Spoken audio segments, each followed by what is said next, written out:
Namaste. Want to know something extraordinary? Socrates mentored Plato. Plato mentored Aristotle. And Aristotle mentored Alexander the Great. Three generations, each one a giant of Western civilization. Philosopher, philosopher, philosopher. And then the man who conquered the known world by age 32. This wasn't an accident, this was a method. Now contrast that with this. Albert Einstein, perhaps the greatest scientific mind of the 20th century, once wrote something that should horrify anyone who cares about education. After passing his final exams at the Zurich Polytechnic, he once said this: "The coercion has such a deterring effect that after I had passed the final examination, I found the consideration of any scientific problems distasteful to me for an entire year." The man who would later revolutionize our understanding of space, time, and energy found the scientific problems distasteful for an entire year because of how he was examined. So, on one side, you have an ancient world, Socrates to Plato to Aristotle to Alexander, a direct chain of genius passed down through intensive one on one mentorship. On the other side, you have Einstein, undeniably brilliant but nearly destroyed by the educational system meant to cultivate him. What changed between these two worlds? The most importantly, what did we lose? Today I'm going to show you. There's a question that's been bothering researchers, historians, and economists for decades. Where did all the geniuses go? I'm not talking about smart people. We have plenty of those. PhD holders, Nobel Prize winners, successful entrepreneurs, they're everywhere. I'm talking about the Einsteins, the Darwins, the John Stuart Mills, the polymaths who transformed entire fields of human knowledge before they turned 30. The data is uncomfortable. If you adjust for population growth, the rate of genius level breakthrough innovations has been declining since 1870. This isn't nostalgia. Cold takes, a research blog, ran the numbers. The Enlightenment and 19th century produced a disproportionate number of era defining intellects per capita compared to today. Think about it. Isaac Newton invented calculus at 23 and revolutionized physics by 26. John Stuart Mill co-authoring economics text at 14. Blaise Pascal was proving original geometry theorems at 16. Where are their equivalents today? You might say, well, the low hanging fruit is gone. The easy discoveries have been made. Maybe, but that doesn't explain why they are not seeing geniuses in the arts, in philosophy, in literature. Those fields don't have low hanging fruit in the same way physics does. Where are the modern Shakespeares, the Tolstoys, the Mozarts? Something changed, and the timing is suspicious. Around 1850 to 1900, the Western world underwent a massive educational shift. We moved from aristocratic tutoring, the way rich had educated their children for centuries, to mass public education. The factory model, age based cohorts, standardized curricula, lecture halls. We gained something profound: equality of access, education for all, not just the wealthy. But we lost something too. I think we lost more than we realize. What is aristocratic tutoring? Let me define terms clearly because there's a lot of confusion around this. Aristocratic tutoring is not test prep, you know, meeting a high school student at Starbucks to grind SAT problems. Tiger parenting, helicopter parents obsessing over college admissions. Child prodigy exploitation, pushing a 4-year old to play at Carnegie Hall. Those are modern corruptions. Aristocratic tutoring in its historical form was this: intensive one on one or small group instruction by expert tutors, often intellectuals themselves, focused on deep understanding rather than performance metrics. It had a few defining characteristics. First, the tutor to student ratio was absurdly low.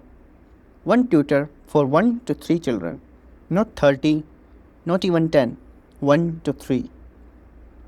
Second, the tutor were often not professional teachers. They were experts, researchers, intellectuals doing the tutoring as a side activity. Third, there were no grades, no standardized tests, no college admission pressure. The goal was intellectual development, period. Fourth, the curriculum was tailored to the individual child, their strength, interests, the pace of learning. If a child excelled in mathematics, you doubled down on mathematics. You didn't force them to be well rounded. Fifth, the time was abundant and unstructured. Tutoring sessions happened on walks, in libraries, during dinner conversations. Learning was woven into daily life, not confined to 45-minute periods. Now, this was how aristocrats, people with money and status, educated their children for centuries. Ancient Rome, rich families hired private tutors. Renaissance Italy, wealthy merchants employed human scholars. France and Britain, the aristocracy had governesses, tutors, mentors. This wasn't a niche thing. This was the dominant model of elite education from antiquity through 19th century. And here's what makes it interesting. It worked. Not just for a few kids, it produced a disproportionate number of the people now we call geniuses. Let me give you three examples. Number one, John Stuart Mill. John Stuart Mill is one of the most important philosophers and economists of the 19th century. His work in political economy and liberty shaped modern thought. How was he educated? His father, James Mill, himself a prominent philosopher, tutored him directly. At age 3, Mill was learning Greek. Not Greek culture, not Greek myths, the Greek language. His father wrote vocabulary cards and young John memorized them daily. By age 8, Mill had read a stack of Greek prose authors in the original language. He also began learning Latin and started tutoring his younger sister. Learning by teaching. Here's the part that blows my mind. At age 11, Mill and his father would go on morning walks through London. During these walks, James would lecture John on political economy. John would take notes. When they got home, John would organize his notes into written summaries. The next day, they would review the summaries together, refine them, and move to the next topic. This went on for years. By age 14, Mill's notes had become so detailed and well structured, his father used them as the basis for writing his book, Elements of Political Economy. A 14-year-old was co authoring an economics textbook, not because he was once in a millennium genius, though he was brilliant, but because the method worked. Second example, Bertrand Russell won the Nobel Prize in Literature, co-wrote Principia Mathematica, and is one of the most important logicians and philosophers of all time. His education was different from Mill's. Russell didn't have one dedicated tutor. He had dozens, a revolving door of governesses, private tutors, and intellectually engaged family members. His German governess taught him to write German letters and disciplined him when needed. His uncle Rollo, a meteorologist, discussed scientific topics with him constantly. His aunt Agatha taught him English constitutional history at age 6. His brother taught him Euclidean geometry at age 11. Tutors didn't just teach, they lived on the family estate, Pembroke Lodge. One tutor was conducting scientific research on chicken instincts and used grounds as his laboratory. Chickens roamed through the house while Russell learned. The point wasn't perfection, it was immersion in intellectual life. By age 18, Russell transitioned from tutorship to apprenticeship. He began working closely with Alfred North Whitehead, one of the great mathematicians of the era. They collaborated for 9 years on Principia Mathematica, a doomed but brilliant attempt to ground mathematics in pure logic. The apprenticeship model was final stage of aristocratic tutoring. You move from being taught to collaborating and eventually becoming a master yourself. Example 3, Alexander Hamilton. Now you might say, sure, but these were rich aristocrats. Of course, it worked for them. Fair, but consider Alexander Hamilton. Hamilton was an orphan, born in the Caribbean, illegitimate child. Mother died when he was young. No money, no family connections. How did he become George Washington's right-hand man and one of the founding fathers? Tutoring. After his mother's death, Hamilton got a job as a clerk for Nicholas Kruger, a merchant. Kruger saw potential in the boy and took him under his wing, trained him in logistics, accounting, and business operations. Then, Reverend Hugh Knox noticed Hamilton's intellect. Knox opened his personal library to Hamilton, tutored him in humanities and sciences, and eventually helped him to get America for further education. Hamilton wasn't born into aristocracy, but he received aristocratic style education because specific individuals invested enormous time in him one on one. This is the key insight. The method is separable from the class system. It worked for Hamilton because the structure intensive one on one mentorship by engaged intellectuals was there. It didn't require wealth, it required time and intentionality. What made aristocratic tutoring fundamentally different from schools we have today? It wasn't just small class sizes, though that mattered. It was a completely different philosophy of what learning even is. In traditional school, learning happens in a classroom. 30 students sit in a row, teacher stands at front and lectures. The students take notes. At the end, there's a test. If you pass, you move on. If you fail, you repeat. The system runs on fixed schedule. Everyone learns algebra in ninth grade, whether they're ready or not. The underlying assumption is that knowledge is a commodity to be delivered. The teacher has it, the student receives it. Education becomes a transaction. Aristocratic tutoring operated on a completely different premise. Learning wasn't something that happened to you, it was something you did, actively, in a conversation with someone more experienced. James Mill didn't lecture his son and then test him. They went on walks, they talked. John would ask questions. James would respond with more questions. When John got stuck, James wouldn't give him the answer. He would guide him to figure it out himself. Bertrand Russell wasn't sitting in a classroom learning geometry. His older brother was showing him Euclid's proof in the study, and Russell was working through them, making mistakes, asking why this axiom, not another one. Alexander Hamilton wasn't memorizing facts about trade and logistics. He was running a merchant office, making real decisions, learning by doing under the guidance of someone who knew the business. The difference is this: in school, you learn about things. In aristocratic tutoring, you learn through things. In school, the goal is to cover material, to get through the curriculum, finish the textbook, pass the exam. In aristocratic tutoring, the goal is understanding. If it takes 3 months to truly grasp calculus, you spend 3 months. If you master it in 3 weeks, you move on. In school, the teacher is the authority, the source of knowledge. You defer to them. In aristocratic tutoring, the tutor is a guide, someone further along the path, but walking it with you. The Socratic method, asking questions, thinking together, is the default mode.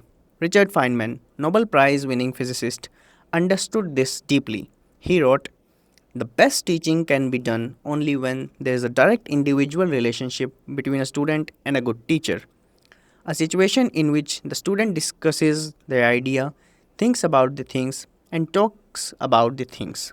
It's impossible to learn very much by simply sitting in a lecture." Feynman knew what Mill knew, what Russell knew, what Aristotle knew when he walked through Lyceum with the Alexander. Real learning is conversational, it's dialectical, it's engaged. And that's what we lost when we scaled education. So, if aristocratic tutoring was so effective, why did we stop? The short answer: scale and equity. In 1850s to early 1900s, Western governments faced a moral and economic imperative. Industrialization required an educated workforce. Democracy required an informed citizenry. Education couldn't just be for the rich, it had to be for everyone. Mass public education was born. And let me be clear, this was a moral good. Giving every child access to schooling, regardless of wealth, is one of the great achievements of modernity. But there was a trade off. You can't provide one on one tutoring to millions of children. It doesn't scale. There aren't enough tutors, there isn't enough money. So we built the factory model, standardized, efficient, designed to process large numbers of students through a system. And it worked, sort of. Literacy rates skyrocketed, basic numeracy became universal, the median level of education increased dramatically. But the tail got cut off. We optimized for the middle, for the average. In doing so, we stopped producing the extremes. Even the super rich fell victim to this. Today, if you are a billionaire's kid, do you know what your tutor does? SAT prep, college admission consulting, resume building. The focus shifted from deep intellectual development to performance metrics. Because the system changed, college admissions became the gatekeeper, and college admissions reward test scores, GPA, and well rounded candidates. Nobody cares if you co authored an economics textbook at 14. They care if you got a 1550 on the SAT and were captain of the debate team. Even the aristocrats bent to the system. Here's where we are today. We know aristocratic tutoring works. We have centuries of evidence. We have the case studies, Mill, Russell, Hamilton, and hundreds more. We have modern research confirming it. Benjamin Bloom, in his famous 1894 study, demonstrated that students receiving one on one tutoring performed two standard deviations better than students in traditional classroom. Two standard deviations. That means the tutored students outperform 98% of classroom students. It's one of the largest effect size in all of education research. And yet, we have declared it impossible. Richard Feynman said it best. In our modern times, we have so many students to teach that we have to try to find some substitute for the ideal. For the last 60 years, we have accepted that substitute. We have accepted the trade off equity in access versus excellence in outcome. We need to revive something older and better the conversational, individualized, first principles approach that produced geniuses for millennia. That's the choice we are facing right now. Let me bring this back to where we started. Socrates mentored Plato. Plato mentored Aristotle. Aristotle mentored Alexander. The lineage wasn't luck, it was a method. A deliberate, intensive one on one transmission of not just knowledge, but ways of thinking. For centuries, this method, aristocratic tutoring, was how the elite educated their children. And it worked. And it produced disproportionate number of people now we call geniuses. Then we built mass education. We had to. It was the moral thing to do. But in gaining equity of access, we lost something profound. We lost the conversational nature of learning. We lost the individualization. We lost the focus on deep understanding over surface performance. Einstein felt it. He was brilliant enough to overcome it, but the system nearly broke him. And there's what I want you to take away from this. The method matters. It's not just about raw intelligence. It's not just about hard work. It's about how you learn. Mill wasn't a freak of nature. Russell wasn't born knowing logic. Hamilton wasn't magically gifted at age 10. They were shaped deliberately through intensive one on one engagement with people who knew more than they did and cared enough to guide them. The question for us is, can we do that at scale? Can we give every child, not just the children of the wealthy, access to something like aristocratic tutoring? I don't have all the answers, but I know this. We have spent 150 years optimizing education for efficiency, for standardization, for the median. But maybe it's time to optimize for extremes again. That's the challenge, that's the opportunity.